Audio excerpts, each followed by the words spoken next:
NCP সবাই মিলেও রুমিন ফারহানা হতে পারবে না, আগামী 10 বছরে পারবে না। আপনাকে লিখে দিলাম, আপনি 10 বছর পরে মিলিয়ে দেখেন। সেই উপলব্ধিটা তাদের নাই, সেজন্য ঠাস করে বলে দিচ্ছে আওয়ামী লীগের সম্পাদক। অতীত দেখেনি, রুমিন ফারহানা তো অনেক ভালো আইনজীবী, ভালো ছাত্রী, এবং তার বাবা খুব আনকনভেনশনাল পলিটিশিয়ান, সর্বজন শ্রদ্ধ অলি ভাষা সৈনিক, বাংলাদেশের ইতিহাসের পার্ট। বাংলাদেশের ইতিহাস লিখতে গেলে একটা চ্যাপ্টার লিখতে হবে তার বাবাকে নিয়ে। খুবই সফল আইনজীবী ছিলেন, দেন হঠাৎ করে উনি রাজনীতিতে গেলেন, এমপি হলেন।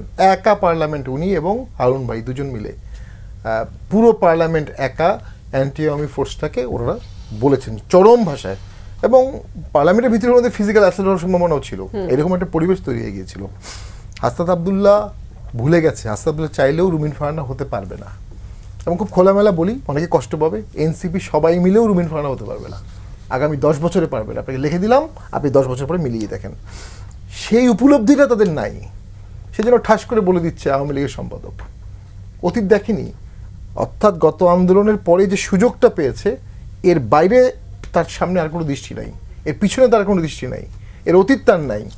সারজিৎ, আমার বক্তব্য, সংসদের বক্তব্য সারজিৎ শেয়ার করেছে 20 সালে তার ওয়ালে, আর এখন বলছে কি, তখনকার প্রেক্ষাপট এখন চেঞ্জ করে ফেলেছে, কারণ এখন সে বিজয়ী শক্তি, সে বিজয়টাকে পুরো উপভোগ করতে যাচ্ছে। এটা একটা চরম স্বৈরাচারী অ্যাটিটিউড, এবং নো লেস খারাপ দেন আওয়ামী লীগ।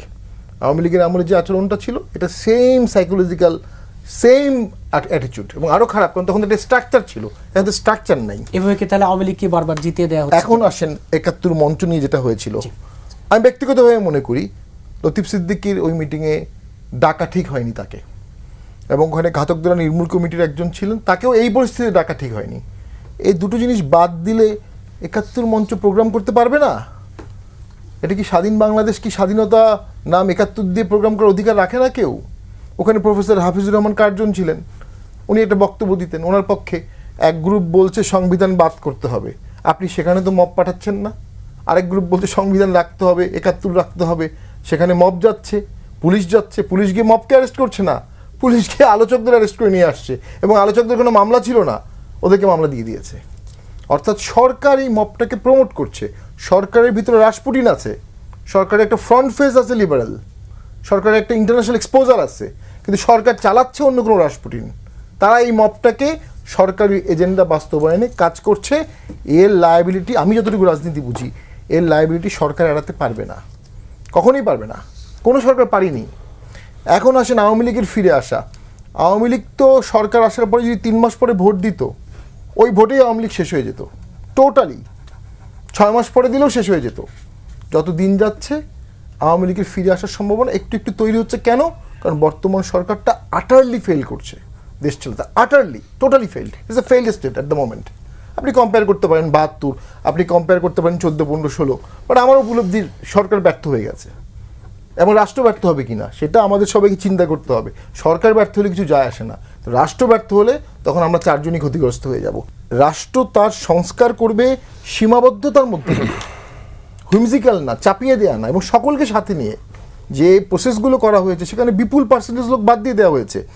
71-এর মধ্যে কিন্তু কিছু অংশ প্রক্রিয়ার বাইরে ছিল, 72 কিন্তু সংখ্যাটা কম।